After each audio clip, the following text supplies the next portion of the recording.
dia para você, um ótimo domingo! Que bom ter você aqui comigo para mais um dia de estudos. Neste domingo eu quero você com a sua lição na mão, porque nós vamos falar sobre o Rei dos Judeus.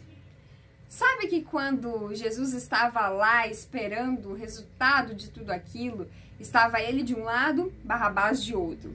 Então Pilatos ali em algum momento ele sugere soltar Jesus. E aqueles que deveriam ser o seu povo, aqueles que deveriam defendê-lo, os judeus, zombaram das palavras de Pilatos. Riram da situação. Falaram, soltar Jesus? Claro que não, solta Barrabás. E aí prova mais uma vez aquele verso onde diz que Jesus veio para os seus não o reconheceram. Jesus veio para salvar, para alcançar, para amar, e o povo escolhido, um povo com uma longa história de peregrinação, um povo de uma longa história de dependência em Deus, não reconheceu o seu rei. E ali, num ato de zombaria, num ato de deboche, eles colocam na cruz de Cristo a seguinte frase: o Rei dos Judeus. E mal eles sabiam que ali eles estavam afirmando quem Jesus era. Começou então ali um momento onde Jesus, ele simplesmente se entrega. Ele em nenhum momento ele gritou, ele reclamou, ele se defendeu, ele falou, não preciso passar por isso, porque Jesus, ele era ser humano. Ele estava aqui como ser humano. Mas ele não deixava de ser Jesus. Então, se ele quisesse, tudo aquilo poderia ter acabado ali. Inclusive, aquelas pessoas poderiam ter sido exterminadas ali naquele momento.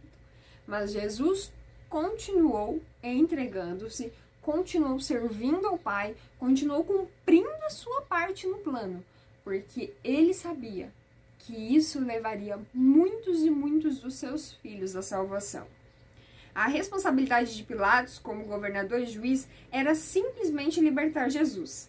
Talvez ele quisesse despertar simpatia por Cristo, que estava ferido, ensanguentado, e se esse for o caso, a ideia acabou falhando.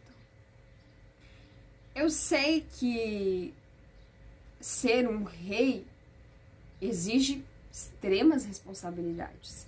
Às vezes a gente, no trabalho, na posição que ocupamos, nós temos responsabilidades gigantescas, problemas enormes recaem sobre nós e muitas vezes nós nos sentimos pressionados a resolvê-los da forma que o outro quer e não da forma que deveríamos fazer. A pressão, ela existe na nossa vida desde a infância. Na escola a gente é pressionado pelos amiguinhos, os amiguinhos, você não vai fazer, e começa com piadinha, com brincadeirinha. Na escola, ali no ensino fundamental, ensino médio, faculdade, a pressão sempre vai aumentando ao longo da vida. E aí nós compreendemos em alguns momentos que nós acabamos agindo como Pilatos. Por mais que a gente queira fazer o certo, nós acabamos indo com a multidão. Nós acabamos indo com aqueles que estão ali insistindo no erro.